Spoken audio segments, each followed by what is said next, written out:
দেখছি আমাদের মৌলিক অধিকার হরণ করা হয়েছে। 17 বছরের এই যে শৃঙ্খল, এটা ভেঙে কিন্তু আমরা মুক্তির স্বাদ পেয়েছি। এখন মুক্তির স্বাদকে আসলে পেয়েছি কিনা এটা ঠিক হবে 12 তারিখের পরে। 12 তারিখে যে সাধারণ নির্বাচন হবে, এর ফলে আমরা একটা নতুন বাংলাদেশের স্বপ্ন দেখছি। কিন্তু 5 আগস্টের পরে আমরা স্বপ্ন দেখেছিলাম একটা সুন্দর বাংলাদেশে, কিন্তু সেই বাংলাদেশে আমরা পাইনি। কারণ আমরা দেখেছি যে ফ্যাসিস্ট রেজম যেভাবে আমাদের উপর নির্যাতন করে গেছে, জুলুম করে গেছে, চাঁদাবাজি করে গেছে, সেগুলো কিন্তু এখনো ছিল। দেখবেন মেহেরপুরের কিছু কিছু প্রার্থী আছে যারা 5 আগস্টের পরে ফুলে ফেটে উঠেছে কিনা দেখবেন। আপনারা চেনেন কিনা যে এমন এমন লোক ছিল যারা হেঁটে হেঁটে বেড়াইতো, তারা এখন গাড়ির মালিক, বাড়ির মালিক, বিল্ডিং এর মালিক। এই যে 5 আগস্টের পরে মানুষের উপর জুলুম করে, নির্যাতন করে, টেন্ডারবাজি করে, চাঁদাবাজি করে যারা তাদের সম্পদ করেছে, তাদেরকে কি নির্বাচিত করা যাবে না? 5 আগস্টের পরে মেহেরপুরে মাদকের ব্যবসা, আমরা চেয়েছিলাম যে মেহেরপুরের যে অনিয়মগুলো আছে এগুলো শেষ হবে, কিন্তু শেষ কি হয়েছে? মাদক, অহরহ মাদক হচ্ছে না। মাদকের ব্যবসা, মাদকের ব্যবসা কারা করতে আগে? আওয়ামী লীগ নেতারা, তাই না? তারা তো নাই এখন, তাহলে কারা করছে? একটু খোঁজ নিয়ে দেখবেন।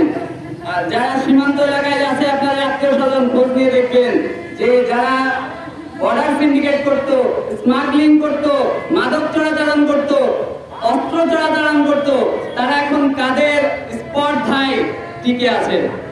তো সেই সমস্ত মানুষকে যদি আপনারা আবার ক্ষমতায় পাঠান, তাহলে এই যে 17 বছর যে জিম্মি ছিলাম, আরো 20 বছর জিম্মি থাকতে হবে। মুক্তির স্বাদ কিন্তু আপনারা পাবেন না। মুক্তি পেতে হলে, আপনার অধিকার পেতে হলে এমন ব্যক্তিকে নির্বাচিত করতে হবে যে আপনার অধিকার হরণ করবে না, আপনার অধিকার আপনার কাছে ফিরিয়ে দেবে, পৌঁছায় দেবে। এমন একজন মানুষকে দরকার কিনা? নাকি যে হক মেরে খাবে এমন লোককে নির্বাচিত করবেন? আপনারা মৌলানা তাজউদ্দিন খান সাহেবকে চেনেন কিনা? তার নামে কোনো অভিযোগ শুনছেন? চাঁদাবাজি, টেন্ডারবাজি, মাদক, কোনো কিছুকে প্রশ্রয় কিন্তু তিনি দেন না। তাহলে এমন ব্যক্তি যদি নির্বাচিত হয়, মেহেরপুরের ভাগ্য বদলাবে কিনা? এমন কিছু লোক আছে যারা এমপি প্রার্থী, তারা মেহেরপুরের ব্যবস্থাকে পুরো ধ্বংস করে দিয়ে গেছে। কৃষক আছেন না এখানে? সারের সংকট ছিল কিনা? এই যে সারের সংকট, যেটা সারের সিন্ডিকেট আগে কারা? আওয়ামী লীগরা নিয়ন্ত্রণ করতো না, এখন কাদের হাতে? এই সারের সিন্ডিকেট ভাঙার জন্য আমরা অনেক কাজ করেছি, কিন্তু প্রভাবশালী ব্যক্তির কারণে সারের সিন্ডিকেট ভাঙতে পারি না। কৃষকের অধিকার এই যে সারের সিন্ডিকেট করছে, আবার আপনাদের কাছে ভোট চাচ্ছে, এমন আছে না? তাদেরকে ভোট দিয়ে কখনো মুক্তি পাবেন?